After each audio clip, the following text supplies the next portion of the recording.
What's up, everybody? Obviously you clicked this video because you're interested in trying to figure out whether you should shoot a recurve or a longbow. So I've got a lot of experience.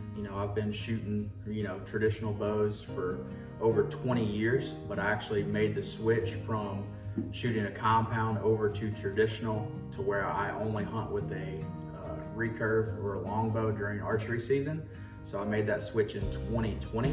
So I've been successful with both. I've actually killed a really nice buck on public land in Missouri with my longbow. And then I've killed a buck in Missouri on public land, a managed hunt with my recurve as well. But what I want to do is go over each of these bows and some of the pros and cons, things that I like, and things that I would let you know. That way you can make a good decision on whether you should shoot a recurve or a longbow. So I'm gonna start out with a recurve a little bit, and then I'll go to the longbow. So this here is a recurve. This is the Participant, which is made out of Hastings, Michigan. It's a pro line bow. This is the bow that I actually learned to shoot on. And then later on, I ended up switching over to this black Hunter longbow. It's been an amazing bow. I've had it for a couple of years now. But this bow is the first bow that I actually killed a deer with as far as traditional goes. So I'm gonna go over some of the specs and things like that. So first off, this is a 60-inch bow. So that's one of the disadvantages maybe would be how long that a longbow is. So from tip to tip, it's just longer.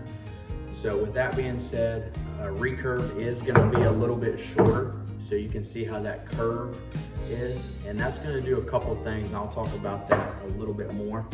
But in my opinion, with a longbow, when you're drawing it, it's just really smooth and really fun to shoot. I actually feel like I shoot more accurate with a longbow. So that might be a really good option for you if you're just getting into it, just to kind of learn. This particular bow is only like $115 off of Amazon. I want to talk about it a little bit. So you have your riser right here, and then you have your limbs. So, and then on the front you have your limb bolts. So this is a breakdown, but it's very easy to take down, and then you can store it or whatever. Or if you're traveling, you can do that. Now I did upgrade the string, and since I've done that, it's just been an amazing shooting bow. Over here with a recurve, you're gonna get a little bit more speed out of it. I feel like your arrow isn't gonna drop as much, and your gaps aren't as big. And what I mean by that is some people shoot by using the tip of their arrow. So they'll put that tip on there, and then they know the yardage, and they'll gap shoot. So they know how, at 20 yards, for example, they might have to aim 6 inches low. So they'll move that point down like 6 inches, and then they'll shoot because they know their gaps. With a recurve, you're gonna be shooting a little bit quicker, so your gaps aren't gonna be quite as bad as a longbow.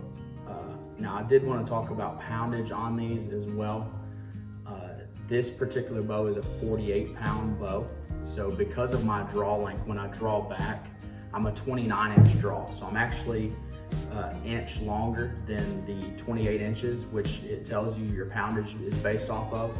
So with that being said, about every inch that you draw past or short, that's gonna affect the poundage of your bow. So because I'm drawing past that, I actually shoot about 2.5 to 3 pounds more weight than it is advertised on the bow. So realistically, even though this is a 48-pound bow, I'm shooting probably 50 to 51 pounds out of it. Now that's with this recurve. With the longbow, this is a 45-pound bow. But like I said, because of my draw length on this one, I'm shooting probably 48 pounds.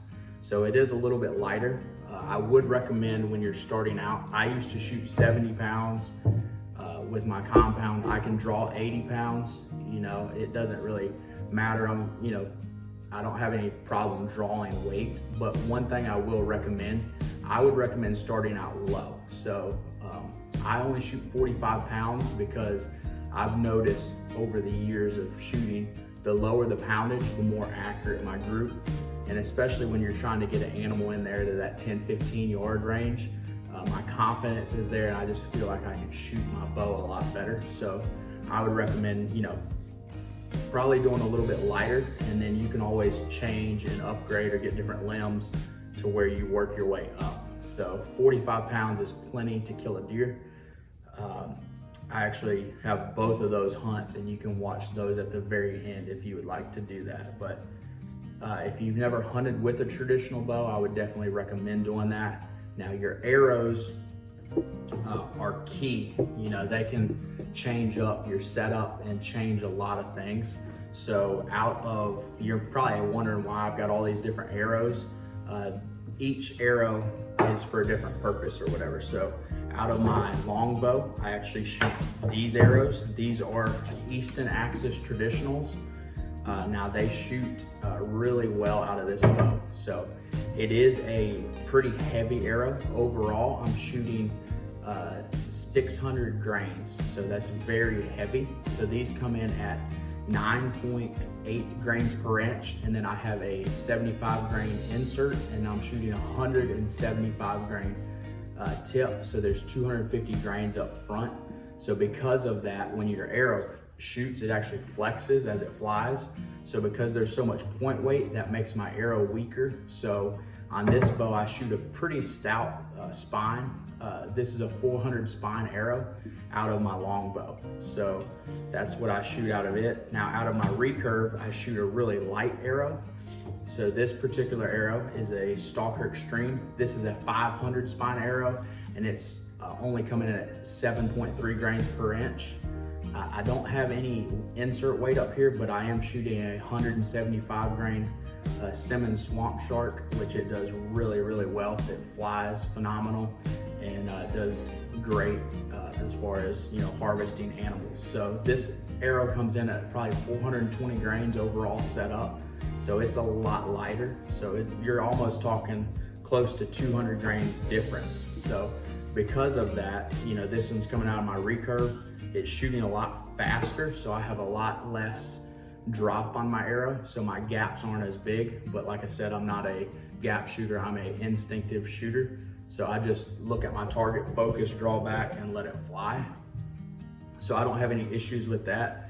But in my opinion, I would probably shoot somewhere between these, because 600 is really heavy, and 400 is kind of on the lighter end, or 420. So I like somewhere between that 475 to 550, somewhere in there is probably my next arrow setup that I'll do.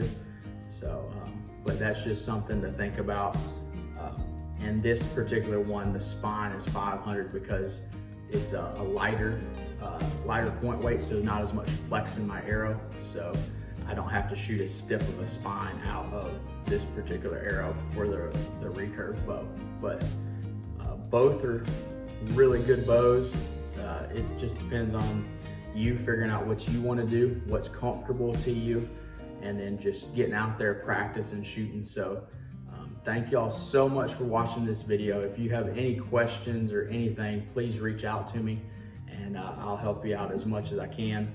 I've got another video that I did, making the switch. So that video is on there. I also have a review on the Black Hunter bow. So if you want to check that out, you can do that. But both bows are really good. Both bows worked. I killed a deer with this one at probably close to 20 yards, where this one here, I killed one at about 10 yards. But both do the job. It just comes down to, how much you want to spend and what you want to do.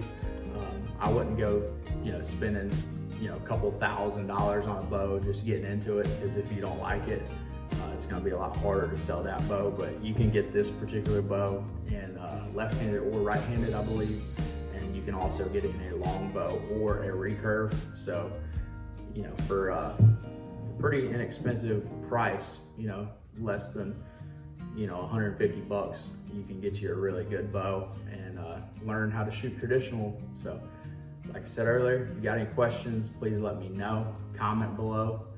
Let me know what you're shooting, or how long you've been shooting, or what you're gonna do. And like I said, if you got any questions, hit me up. I'll get to you as soon as I can. I'll try to respond to every message that y'all send me. But God bless each and every one of you. I'm so glad that y'all are watching If you haven't already done so, please hit that like button, please hit the subscribe button, and I'll have a lot more videos like this coming out soon. So I've got a lot of gear reviews that I'm excited about. Also got some hunts coming up this fall that I'm really excited about. So God bless y'all. Y'all have a good one.